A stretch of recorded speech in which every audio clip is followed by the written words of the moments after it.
Hai, gue dia. Selamat tahun baru 2026. Maaf suara pengajian karena mau Jumatan. Masih nganggur. Masih nganggur dan nggak tahu gue mau ngapain. Gue mau record ini sekarang tanggal 2 Januari 2026 karena banyak banget yang terjadi sebenarnya sih. Dalam kurung waktu hanya beberapa beberapa minggu ini. Desember gila banget sih. Gue amat sangat bingung sekali dengan Desember lalu 2025. Gue nganggur, gue nggak jadi kerja di tempat itu karena ada alasan personal yang gue nggak mau ngejelasinnya sih. Masalah personal dan masalah energi gitu aja. Energi gue kayaknya nggak mau menginvestasikan energi gue untuk melakukan pekerjaan di sana gitu. Walaupun gue sebenarnya pengen banget bantu, tapi entah kenapa energi gue kayak nggak jadi deh gitu. Terus tahun baru gue nggak tahu mau ngapain. Jujurly gue nggak tahu mau ngapain karena selama kerja di situ kayak banyak banget turbulensi di level emosional, banyak banget nggak masalah, gue merasakan banyak banget emosi, banyak banget yang terjadi dan gue nggak sempat memproses itu karena setelah gue mendapatkan sesuatu terus gue memproses, tapi habis itu gue mendapatkan sesuatu lagi, gue harus memproses lagi dan itu nggak berhenti gitu. Jadi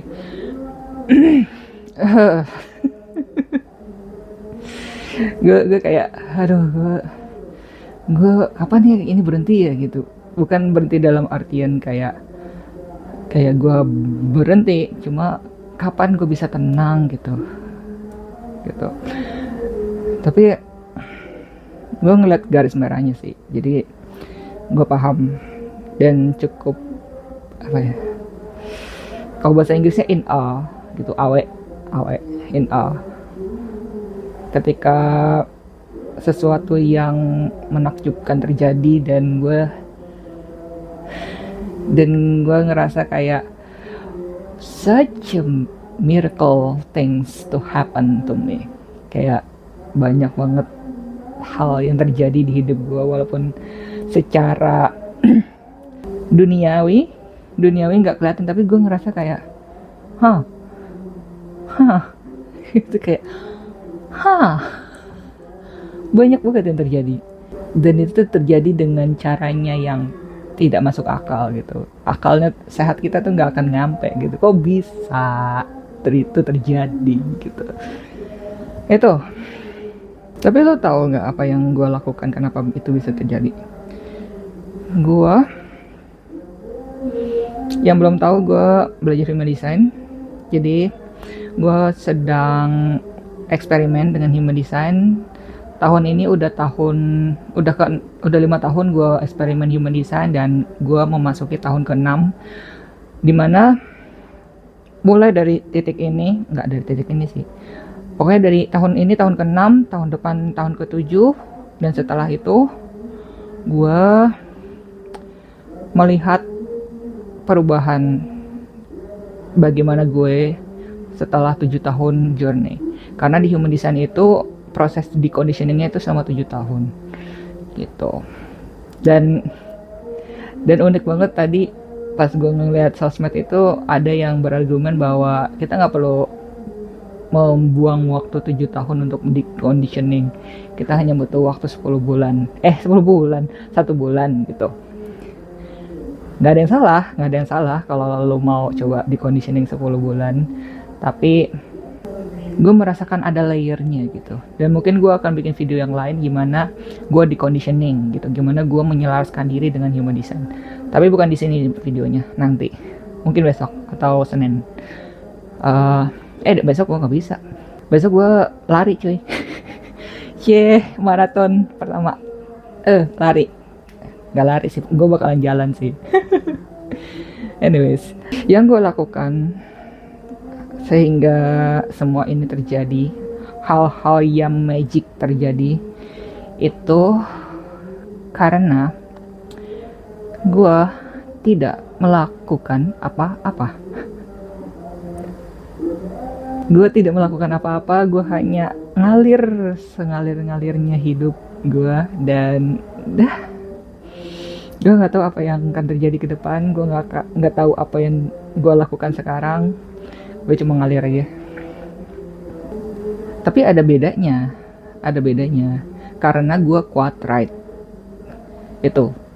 Jadi yang belum tahu tentang human design, ada istilah namanya quartrite, di mana panah-panah yang ada di samping ini ngarahnya tuh ke kanan semua. Enggak, kalau video berarti ke sini. Pokoknya kanan. Gue ngeliatnya sih ke kanan ya. Gitu.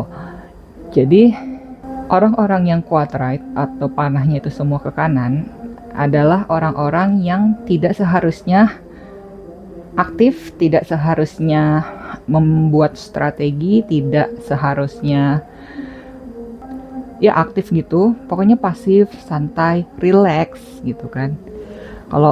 Kalau orang yang ke kiri itu lebih kayak, oh kita harus bangkit, harus bekerja, harus melakukan ini itu. Tapi kalau quartrite kayak ya udah nonton aja. Nontonin semua yang terjadi, nontonin orang-orang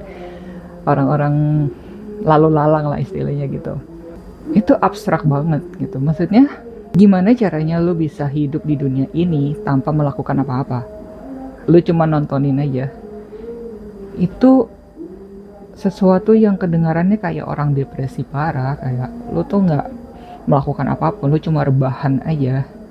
Tapi poinnya bukan dari rebahannya itu. Karena sebagai orang quartrite itu sebenarnya orang-orang yang punya tingkat kesadaran yang tinggi gitu.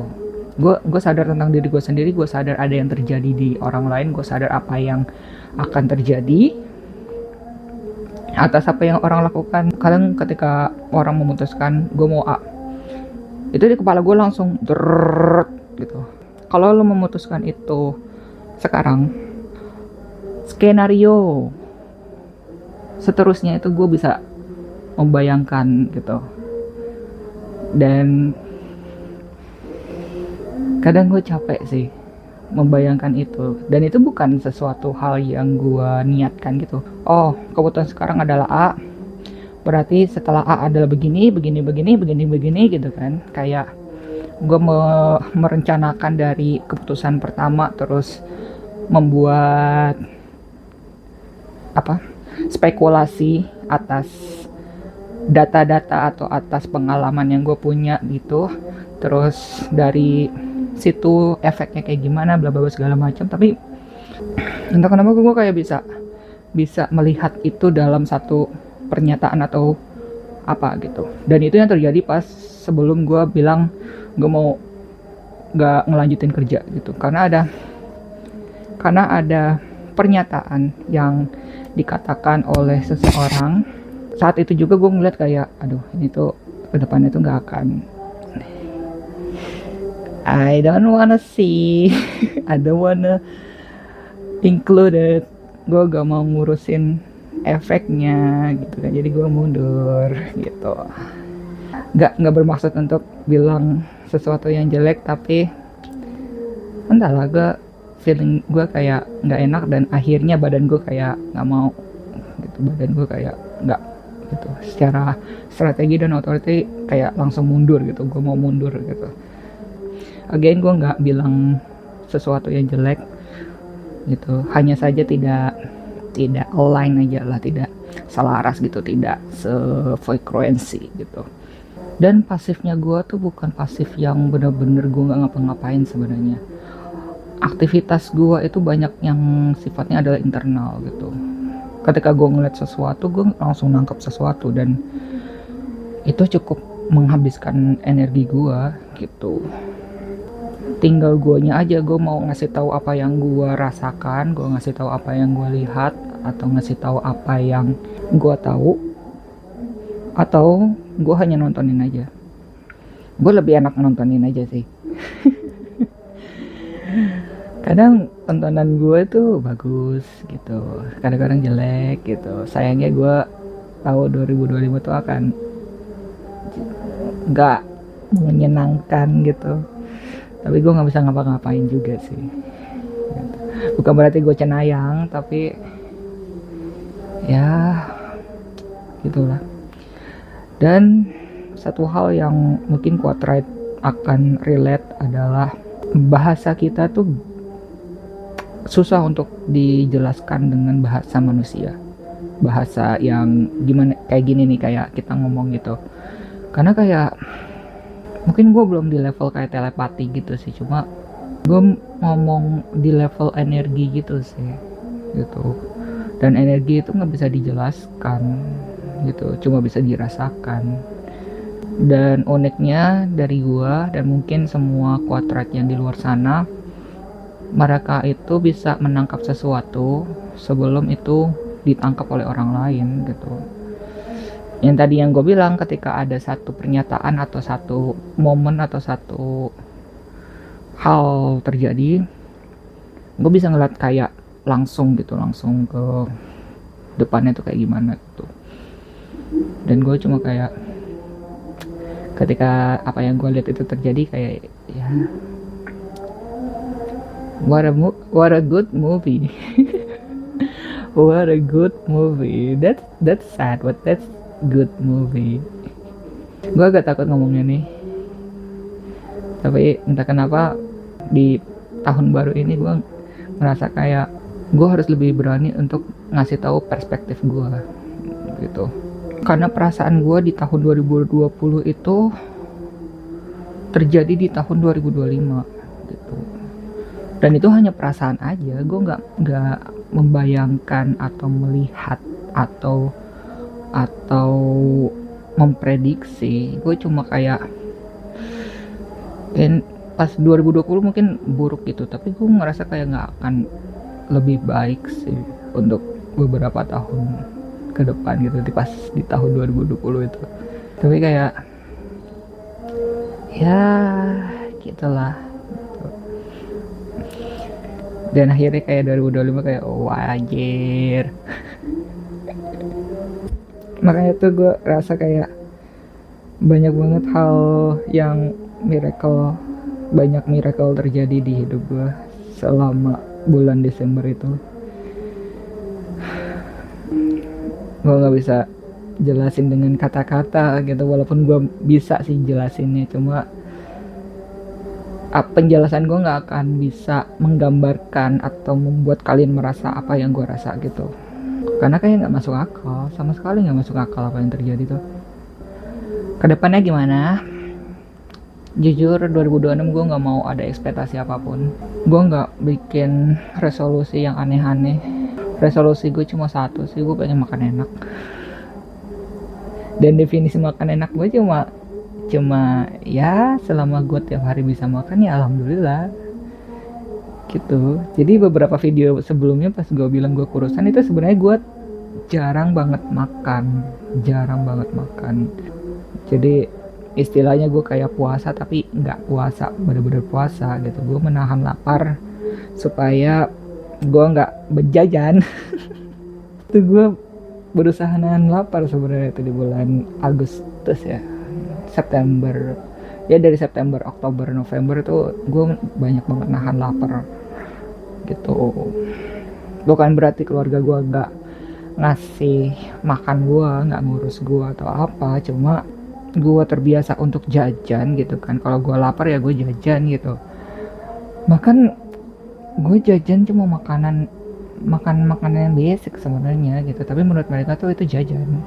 Jadi karena gue tidak jajan dan orang tua gue tidak terpikirkan untuk bawa makanan ke rumah, dan di rumah itu nggak banyak makanan, jadi ya udah gue nggak makan seharian bisa tuh.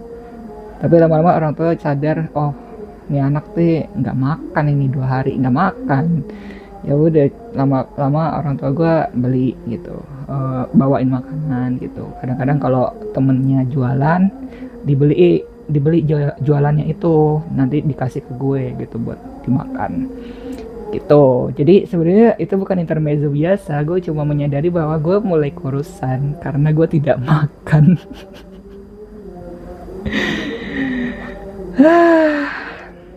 Resolusi gue cuma itu doang, gue pengen makan enak aja sih.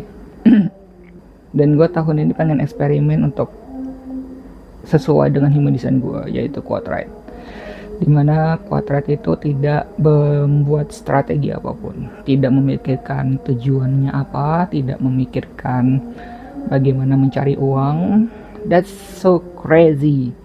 Kayak gimana caranya gue mendapatkan uang ketika gue tidak merencanakan untuk mendapatkan uang gitu.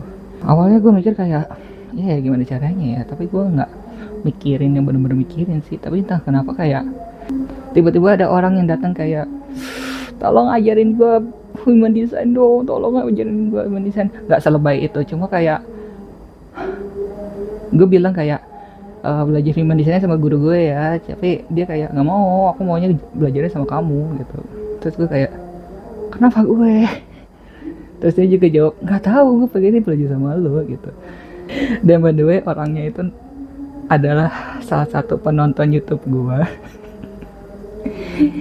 Jadi dia tahu YouTube gue, terus dia pengen belajar human design sama gue, terus DM gue di Instagram. Terus ya udah gitu. Cuma gue kayaknya masih mempertimbangkan permintaan dia sebenarnya gitu. Cuma gue belum ada, gue butuh clarity gitu. Sebagai emotional authority gue butuh clarity, gue perlu kejelasan atas keputusannya gue gitu, atas apa yang pengen gue sampaikan gitu. Jujur gue kaget sih, gue kaget, bingung, dan kayak wow, why, kenapa lu pengen belajar human design sama gua gitu, sedangkan guru gua tuh lebih expert daripada gua gitu, lebih banyak pengalamannya gitu, kenapa gue? Tapi kalau dari kacamata materi ya alhamdulillah gitu, tiba-tiba ada rezeki. Cuma gue kayak gue perlu pertimbangkan dulu deh. Banyak banget hal yang gue pertimbangkan selain masalah uang gitu. Karena gue nanya temen gue yang human design reader juga, dan dia mempertanyakan pertanyaan yang bikin gue kayak ya juga sih gitu. Apakah gue mau mengambil resiko itu gitu. Karena gue akan ngajarin kalian human design gitu. Series human design itu akan gue lanjutkan gitu, rencananya di tahun 2026 ini. Cuma untuk bikin semacam kursus, apalagi training, kursus masih oke. Training gue yang nggak yakin sih. Karena gue line 5 dan reputasi itu sangat luar biasa mempengaruhi gitu.